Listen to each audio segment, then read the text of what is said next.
She stood over our daughter's pink piggy bank like a thief who believed she was owed. Coins clinked, soft and final, as she emptied the jar into her purse. Our daughter just watched, silent, small, her hands clutching the empty space where her savings had been. The bills had been folded by her tiny fingers, saved from birthday cards and chores. A child's idea of pride. My wife smiled at her reflection in the microwave door. "Don't look at me like that," she said. "I deserve it more than you do." My daughter didn't cry. She just nodded. That was the part that broke me. The way she accepted it. Like betrayal was normal. I didn't say a word. Her mother-in-law, my mother-in-law, stood nearby, sipping tea, watching with the faint smirk of someone who believed cruelty was discipline. "She's right, you know," she said to my daughter. "Money teaches lessons." My daughter whispered, "I was saving for a bike." They laughed. I smiled too, because sometimes smiling is quieter than rage. Later that night, I found the purse on the counter. New perfume, designer lipstick, receipts. The total, my daughter's savings, and a little more. In bed, she turned her back to me, scrolling through her phone. I stared at the ceiling fan spinning in slow circles, hypnotic, merciless. I thought of all the time she had taken and justified. The credit cards, the lies about self-care, the way she told our daughter to earn affection, the way she earned things. By pleasing others. I'd mistaken her charm for warmth once. Now I saw the rot beneath it. I started keeping records, quietly. Receipts, dates, whispers of conversations. Not for money, for proof.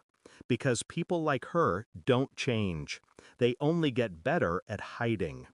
I began observing her the way a detective observes a suspect he can't yet accuse.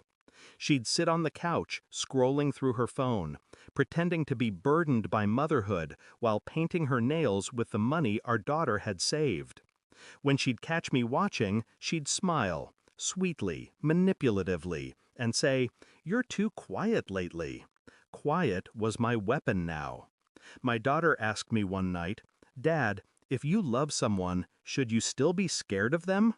I froze. Then I said, "No, never."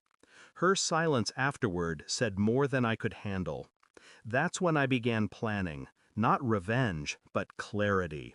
Because truth, when it lands right, can destroy the self-deceived. I opened a new savings account under my daughter's name. I moved a small amount every week. At the same time, I installed a small camera in the living room. Nothing elaborate, just enough to catch her words, her gestures, her lessons. And it didn't take long. The recording showed her leaning over our daughter again, this time slapping her hand away from a cookie jar. "Money," she said, "isn't for dreamers, it's for survivors. And you're not one yet." The laughter that followed was hers. The tears that followed were my daughter's. I watched that video 5 times. Then I sent it to myself, my attorney, and her mother. When she came home that evening, she was glowing, shopping bags in both hands, receipts like ribbons hanging from her purse. She saw me sitting there, laptop open, video paused at the perfect frame, her hand hovering over our daughter's face. "What's that?" she asked. I didn't answer. I just hit play. Her smile wilted in real time as her voice filled the room, mocking, belittling, cruel. She reached for the laptop. I closed it. Then I said it, calm as a confession. "I'm done letting you teach her how to hate herself." Her lips parted, ready for another excuse. None came. The next morning I called her mother. "I've sent you a video," I said. "It's time you see the woman you raised." By noon, her mother stopped answering her calls. By evening, she was gone, her things packed, the silence she left behind cleaner than any apology. I didn't raise my voice, didn't need to. All I did was forward the truth to those whose approval she craved most.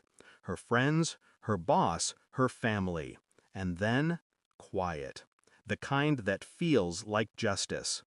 My daughter keeps her new savings jar on my desk now, clear glass, transparent, like things should be. Every time she drops a coin in, she looks at me first to make sure it's still safe. It is. Sometimes I hear her mother's voice in my head, soft, manipulative, rehearsed. I deserve it more. Now I understand, people like her never take because they need. They take because it reminds them they still can. I don't hate her. Hate gives them power. I just remember, and remembering is enough. She taught my daughter that money defines worth. I taught her that truth defines consequence. Thanks for watching. Don't forget to like, share, and comment. Subscribe now to Cheating Stories Insight World for more amazing stories.